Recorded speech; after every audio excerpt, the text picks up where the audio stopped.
When I first started learning music production, I was using Logic Pro. I mean, I got a few tracks done, but the workflow always felt frustrating. I was getting into sampling, and at the time, Logic didn't have any time stretching or warping audio capabilities. It was also a nightmare to chop samples. I was scrolling through YouTube one day trying to figure out how best to do this, and I saw a Four Tet video.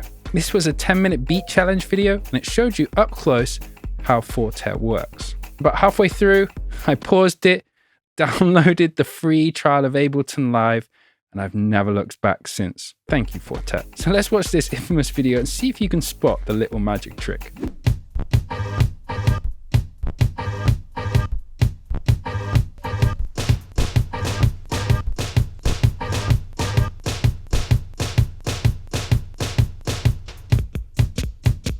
Did you see it? What he was doing looked messy or even random. Rather than looking for the sample first, then sequencing the beat, you sequence the beat first with the MIDI, drag in any sample, and then scan through while the beat is playing. In this video, I'll walk you through that exact technique. We'll start simple, go step by step, and we'll build a Four Tet style beat together. Let's jump in. Let's first go looking for an open hi-hat sort of offbeat groove. So I'm going to double click to create a 1-bar MIDI clip. So I'm going to click in the third space of each beat. So that would be the and of each beat. Then maybe add in 1 or 2 little variations every now and then. There we go. So now if I press play, you won't hear anything. Just got the kick drum. Now we need that sample to go in there. So I have a folder here, it's just full of random sounds. So we've got wind chimes. There is down here, radio tuning. I think we can get a hi-hat sound out of that. So let's drag that like this. Now this is where the magic happens. I have this beat here already, so it's going to start playing back the sample already. Then I'm going to use these start points to scan through and find the sound.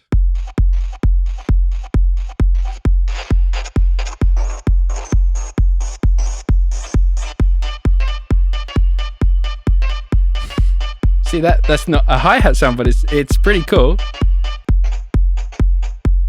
I'm actually going to get rid of those extra ones. I'm actually going to bring in a filter here called the MS2 and bring the drive up. There we go, we've got a hi-hat. Next let's try finding a backbeat. So I'm going to go in here and put in a backbeat first. So I'm going to go C3, beat 2, 4. Load up the simpler, and then drag in, press play. There's no backbeat, so I'm going to scan through.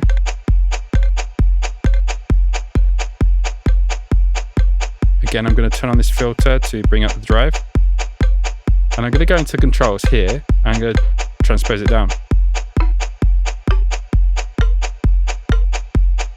Now let's find a bit more of a rhythmic snare. So this time I'm going to scan through. I'm going to try and find some more percussive textures. I'm going to try wooden chimes 2 again. This time I'm going to put it in one-shot mode. Straight off the bat. Didn't even mean to do that, and that's wicked.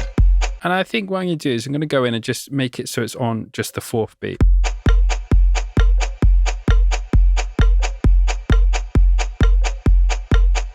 And we've got our beat nearly there.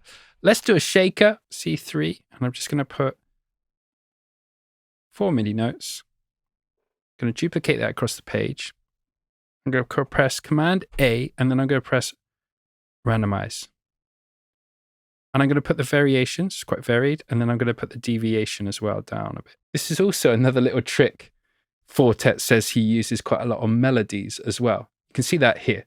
I did this trick that I pretty much do on everything always, which is get some sort of MIDI pattern together and then put some sort of randomization on the velocity of the MIDI notes. So I've put the velocity and I've made it random 15% or whatever. So it's just every time the harp note hits, it's playing it a little harder or a little softer, and then that makes it a little more humanized. Okay, so let's get back to it. Let's do this. Let's go and find a sound. I'm going to try Clockwork on this one. Let's bring the clip in. scan through, try and find something. Turn the volume up on this one.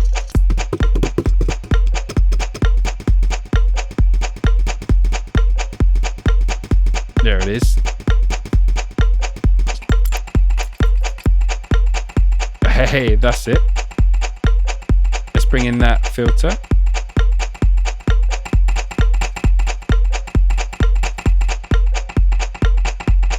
Now this is really cool because we've got that velocity randomization on. If I go into controls, if I put velocity to volume, that's going to spike it up, and I can do random panning as well.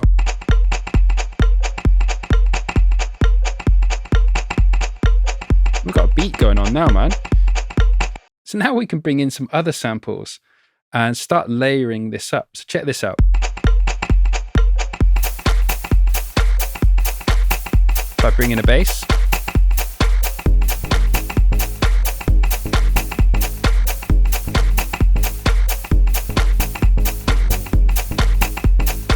whew, cooking. Okay, so here's our beat we came up with from some random sounds in the style of Four Tet.